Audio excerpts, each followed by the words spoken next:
नमस्कार दोस्तों, कैसे हैं सभी लोग। आपके अपने YouTube चैनल एक नई पहल ऑनलाइन क्लासेज में आपका हार्दिक स्वागत है, अभिनंदन करता हूं।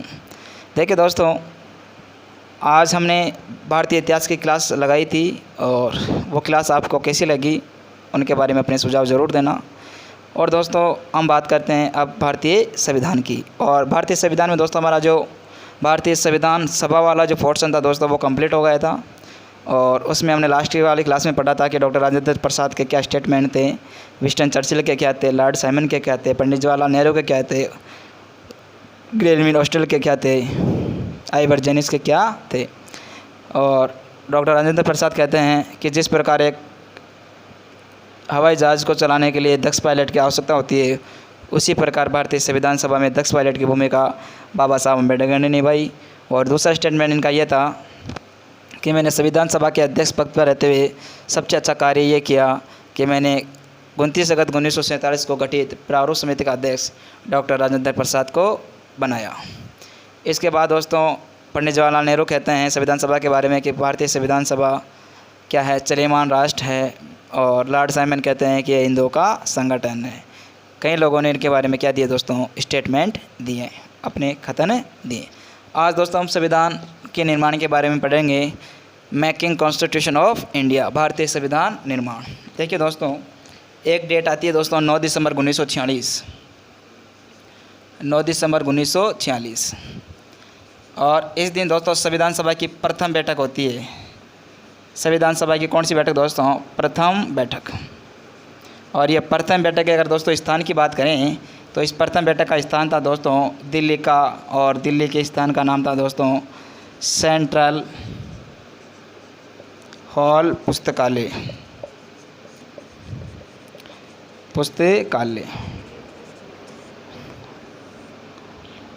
देखिए दोस्तों 9 दिसंबर 1946 की बात है। प्रथम बैठक संविधान सभा की, स्थान दिल्ली का सेंट्रल हॉल पुस्तकालय।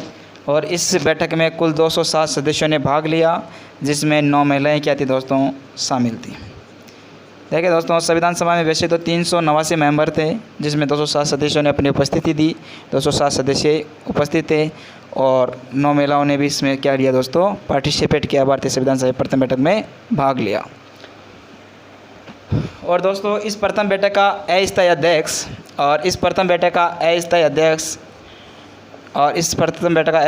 डॉक्टर सच्चिदानंद सिन्हा को बनाया जाता है। और डॉक्टर सच्चिदानंद सिन्हा जो है दोस्तों, ये संविधान सभा के सबसे बुजुर्ग व्यक्ति थे। उस बैठक में सबसे बुजुर्ग व्यक्ति थे। और ये बुजुर्ग व्यक्ति को संविधान सभा का अध्यक्ष बनाने की जो प्रणाली है, ये भारतीय संविधान में फ्रांस के संविधान से क्या की दोस्तों, ली गई है या ग्रहण की गई है, फ्रांस के संविधान से ग्रहण की गई है। और दोस्तों ये जो प्रस्ताव था सच्चिदानंद सिन्हा को संविधान सभा का अस्थायी अध्यक्ष बनाने का, ये आचार्य कृपलानी जी ने रखा था। देखिए दोस्तों, हमने पढ़ा संविधान सभा की प्रथम बैठक 9 दिसंबर 1946, स्थान पहुँचे हैं तो दिल्ली का सेंट्रल हॉल पुस्तकालय। और 207 सदस्यों ने इसमें भाग लिया, जिसमें 9 महिलाएं सदस्य थी। और संविधान सभा का इस संविधान सभा की प्रथम बैठक का अस्थायी अध्यक्ष डॉक्टर सच्चिदानंद सिन्हा को चुना गया। और आचार्य कृपलानी ने यह प्रस्ताव रखा। और सबसे बुजुर्ग व्यक्ति को संविधान सभा का जो अध्यक्ष बनाने की जो प्रणाली है, वो फ्रांस के संविधान से भारत के संविधान में जोड़ी गई है या ग्रहण की गई है। देखिए दोस्तों, हमने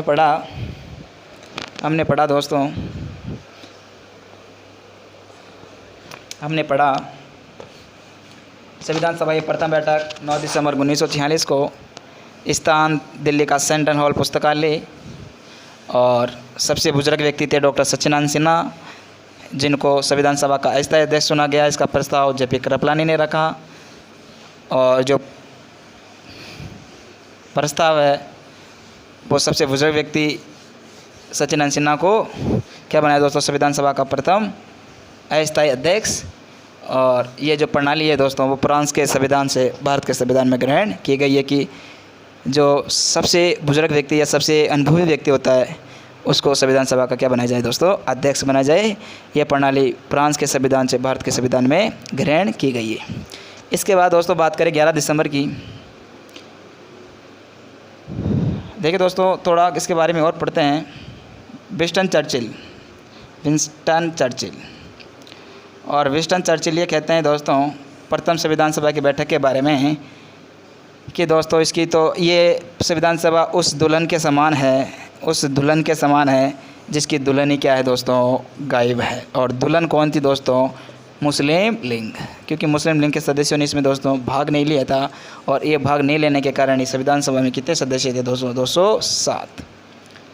देखिए दोस्तों, एक व्यक्ति आते हैं विंस्टन चर्चिल, और विंस्टन चर्चिल स्टेटमेंट देते हैं कि संविधान सभा एक ऐसी दुल्हन है जिसकी दुल्हनी, एक ऐसा विवाह है जिसकी दुल्हनी गायब है। किसने दिया दोस्तों, विंस्टन चर्चिल ने कहा कि जो ये भारतीय संविधान सभा एक ऐसे विवाह के समान है जिसकी दुल्हनी गायब है। अब बात करते हैं दोस्तों 11 दिसंबर 1946 की। 11 दिसंबर 1946 की। और इस दिन दोस्तों संविधान सभा की कौन सी बैठक हुई, द्वितीय बैठक हुई या दूसरी बैठक जिसे हम कह सकते हैं, दूसरी बैठक का आयोजन हुआ। और इस बैठक में डॉक्टर राजेंद्र प्रसाद को संविधान सभा का स्थायी अध्यक्ष चुना गया। डॉक्टर राजेंद्र प्रसाद को संविधान सभा का क्या चुना गया दोस्तों, स्थायी अध्यक्ष चुना गया। किसको, डॉक्टर राजेंद्र प्रसाद को। और दोस्तों ये प्रस्ताव किसने रखा था, आचार्य कृपलानी ने। और आचार्य कृपलानी ने प्रस्ताव रखा था, इसका समर्थन किया था दोस्तों सरदार वल्लभ भाई पटेल ने। किसका समर्थन किया था, स्थायी अध्यक्ष चुना गया कि नहीं, डॉक्टर राजेंद्र प्रसाद का। समर्थन किसने किया दोस्तों, सरदार वल्लभ भाई पटेल ने। प्रस्ताव किसने रखा दोस्तों, आचार्य कृपलानी ने। बैठक कब हुई, 11 दिसंबर 1946 को। अध्यक्ष किसको चुना गया, तो दोस्तों राजेंद्र प्रसाद को। आप इन्हें दोस्तों साथ के साथ नोट करते रहिए। अगर कोई समझ में नहीं आए तो कमेंट बॉक्स में अपने सुझाव ज़रूर देना।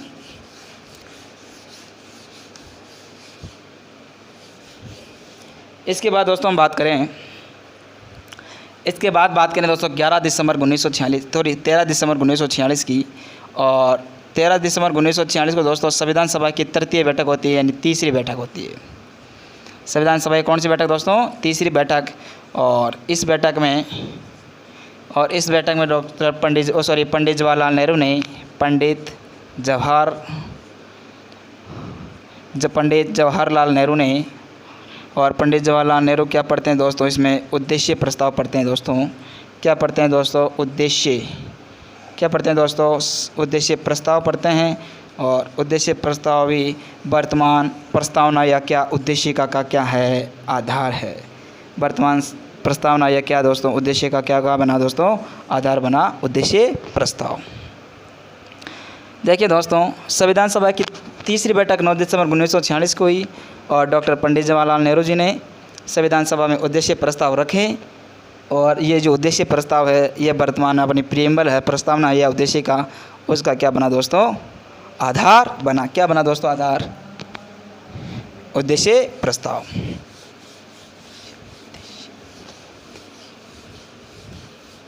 इसके बाद दोस्तों बात करें दोस्तों, एक दिनांक आती है दोस्तों 22 जनवरी 1947, 1947, हाँ 22 जनवरी 1947। और 22 जनवरी 1947 को हमारी जो संविधान सभा में उद्देश्य प्रस्ताव रखे थे, और इन उद्देश्य प्रस्तावों को दोस्तों पारित कर दिया गया।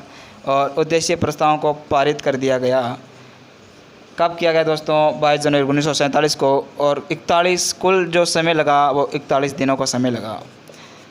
उद्देश्य प्रस्तावों को दोस्तों पारित होने में कितना समय लगा, 41 दिनों का। कब पारित हुआ, 22 जनवरी 1947 को। अब दोस्तों इसके आगे चलते हैं हम।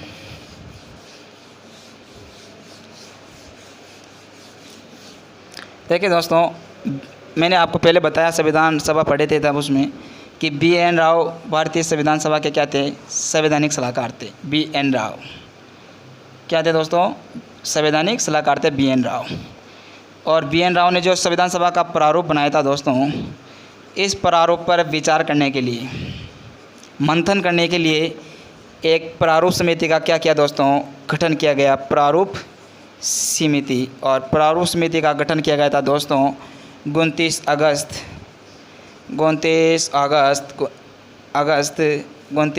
1947 को। जिसमें कुल 7 क्या थे दोस्तों, सदस्य थे। हम एक एक करके इन सदस्यों के बारे में भी पढ़ेंगे। आप पहले इतना लिख लिए। इसलिए दोस्तों बी एन राव भारतीय संविधान के क्या थे दोस्तों, संवैधानिक सलाहकार थे। और इन्होंने जो प्रारूप बनाया था भारतीय संविधान का, और प्रारूप बनाने के बाद इस प्रारूप पर विचार करने के लिए या मंथन करने के लिए एक 7 सदस्यीय प्रारूप समिति का गठन किया गया 29 अगस्त 1947। अब दोस्तों इसके आगे चलते हैं, इसके 7 सदस्यों के बारे में पढ़ते हैं, एक एक के बारे में।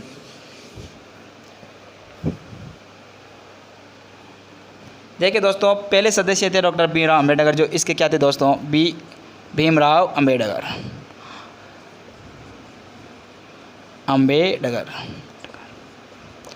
जो इसके क्या थे दोस्तों, अध्यक्ष थे। प्रारूप समिति के अध्यक्ष कौन थे दोस्तों, BR अम्बेडकर। दूसरे सदस्य के बारे में बात करें दोस्तों, तो दूसरे सदस्य थे दोस्तों गोपालास्वामी अयंगार। और तीसरे सदस्य के बारे में बात करें दोस्तों, तो अलादी कृष्ण स्वामी अय्यर।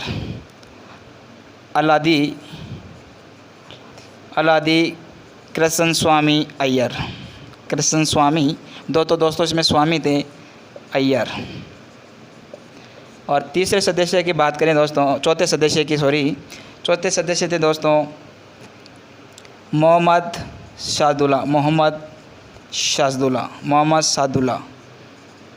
और दोस्तों ये मोहम्मद सादुल्ला दोस्तों एकमात्र क्या थे, इसमें मुस्लिम सदस्य थे। एकमात्र मुस्लिम सदस्य कौन थे दोस्तों, मोहम्मद सादुल्ला। पूछ लेते हैं दोस्तों कि प्रारूप समिति में एकमात्र मुस्लिम सदस्य कौन थे, तो मोहम्मद सादुल्ला।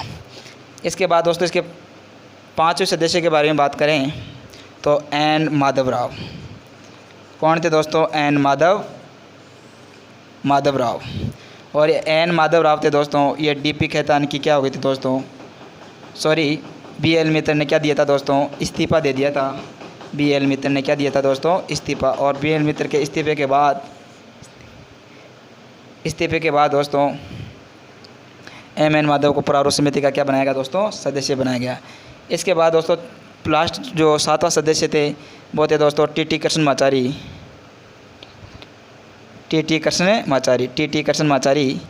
और ये TT कृष्णमाचारी 1 2 3 4 5 6 हुए हैं। और एक सदस्य और था दोस्तों KM मुंशी। कौन थे दोस्तों, KM मुंशी। और KM मुंशी एकमात्र मूल कांग्रेसी सदस्य थे, कांग्रेसी सदस्य। और ये जो TT कृष्णमाचारी दोस्तों, DP खेतान की क्या हो गई थी, उस टाइम मृत्यु हो गई थी। और उनकी मृत्यु के बाद संविधान सभा की प्रारूप समिति का सदस्य कौन बना दोस्तों, TT कृष्णमाचारी। देखिए दोस्तों 29 अगस्त 1947 को प्रारूप समिति का गठन किया गया हमारे संविधान के प्रारूप पर विचार करने के लिए, जिसके अध्यक्ष भीमराव अम्बेडकर थे, गोपालास्वामी अयंगर थे, अलादी कृष्ण स्वामी अय्यर थे, मोहम्मद सादुल्ला एकमात्र मुस्लिम सदस्य, KM मुंशी मूल कांग्रेसी थे, एन माधवराव BL मित्र के इस्तीफे के बाद क्या बने दोस्तों, प्रारूप समिति के सदस्य बने। और सबसे लास्ट में दोस्तों TT कृष्णमाचारी और ये दोस्तों DP खेतान की मृत्यु होने के बाद प्रारूप समिति के क्या बने दोस्तों, सदस्य बने। देखिए दोस्तों हमने 7 सदस्य पढ़े। एक तो पढ़े दोस्तों डॉक्टर भीमराव अम्बेडकर, दूसरा पढ़ा दोस्तों हमने गोपाल स्वामी अयंगर, तीसरे पढ़े दोस्तों अलादी कृष्ण स्वामी अयंगर, चौथे पढ़े दोस्तों हम मोहम्मद सादुल्ला। और 5वां सदस्य पढ़े दोस्तों हम KM मुंशी जो मूल कांग्रेसी थे। और एकमात्र मुस्लिम सदस्य कौन थे दोस्तों, मोहम्मद सादुल्ला। छठे MN माधवराव थे जो BL मित्र के इस्तीफे के बाद प्रारूप समिति के क्या बने, सदस्य बने। और 7वें सदस्य के रूप में दोस्तों TT कृष्णमाचारी जो DP खेतान की मृत्यु के बाद प्रारूप समिति के क्या बने दोस्तों, सदस्य बने। ये 7 सदस्य दोस्तों भारतीय प्रारूप समिति में शामिल थे। और भारतीय प्रारूप का क्या कर रहे थे दोस्तों, ये संविधान के प्रारूप पर विचार करने के लिए इस कमेटी का क्या किया था दोस्तों, गठन किया गया था। देखिए दोस्तों एक दिनांक आती है 26 नवंबर 1949। 26 नवंबर 1949। इस दिन दोस्तों भारत का संविधान आंशिक रूप से क्या कर दिया दोस्तों, लागू कर दिया गया। भारत का संविधान दोस्तों आंशिक रूप से क्या कर दिया गया दोस्तों, लागू कर दिया गया। या इसे हम कह सकते हैं भारतीय संविधान स्वीकार कर लिया गया, अधिनियमित कर लिया गया, आत्मर्पित कर लिया गया या भारतीय जनता को क्या कर दिया, सौंप दिया गया। क्या क्या कर लिया गया दोस्तों, स्वीकार कर लिया गया, अधिनियमित कर दिया गया। आत्मर्पित का मतलब होता है दोस्तों क्या करना, सौंप देना, और अधिनियमित का अर्थ होता है दोस्तों लागू करना, और आत्मर्पित का अर्थ होता है दोस्तों स्वीकार करना। आत्मर्पित यानी स्वीकार करना, अधिनियमित यानी लागू करना, और अधिनियमित यानी लागू करना, और अंगीकृत यानी दोस्तों हमने बताया स्वीकार करना, और लास्ट में क्या बताया था दोस्तों, संविधान सभा को क्या कर दिया, पूर्ण रूप से भारतीय जनता को सौंपना, आत्मर्पित करना, जिसे हम कह सकते हैं। इसके बाद दोस्तों हम पढ़ते हैं कि दोस्तों और इसी दिन दोस्तों 26 नवंबर को ही भारतीय संविधान के जो 16 मुख्य अनुच्छेद थे, और इन 16 मुख्य अनुच्छेदों को क्या कर दिया दोस्तों, लागू कर दिया गया। किस दिन से, 26 नवंबर 1949 से ही इन 16 जो मुख्य अनुच्छेद थे इनको लागू कर दिया गया। और इन अनुच्छेदों का उल्लेख संविधान के 395 यानी 395 अनुच्छेद में इनका क्या है दोस्तों, उल्लेख है।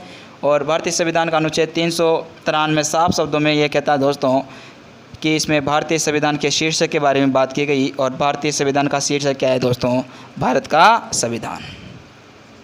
और अनुच्छेद 394 में ये लिखा हुआ है कि दोस्तों 394 में, और अनुच्छेद 394 में लिखा हुआ है कि भारत शासन अधिनियम 1935 और भारत स्वतंत्रता अधिनियम 1947 का क्या कर दिया दोस्तों, उनको समाप्त करने की बात किस में लिखी हुई थी, अनुच्छेद 394 में। देखिए दोस्तों हमने 3-4 बातें पढ़ी। 26 एक तारीख है 26 नवंबर 1949 को, इस दिन संविधान सभा में भारतीय संविधान के जो 16 अनुच्छेद है उनको लागू कर दिया गया, संविधान को आंशिक रूप से लागू कर दिया गया, और भारतीय संविधान को समर्पित कर दिया गया, स्वीकार कर लिया गया, लागू कर लिया गया, सौंप दिया गया किसे, भारतीय जनता को। इसमें मैंने बताया कि 16 जो मुख्य अनुच्छेद उनको लागू कर दिया गया। और अनुच्छेद 393 साफ शब्दों में कहता है कि भारतीय संविधान का शीर्षक क्या होगा दोस्तों,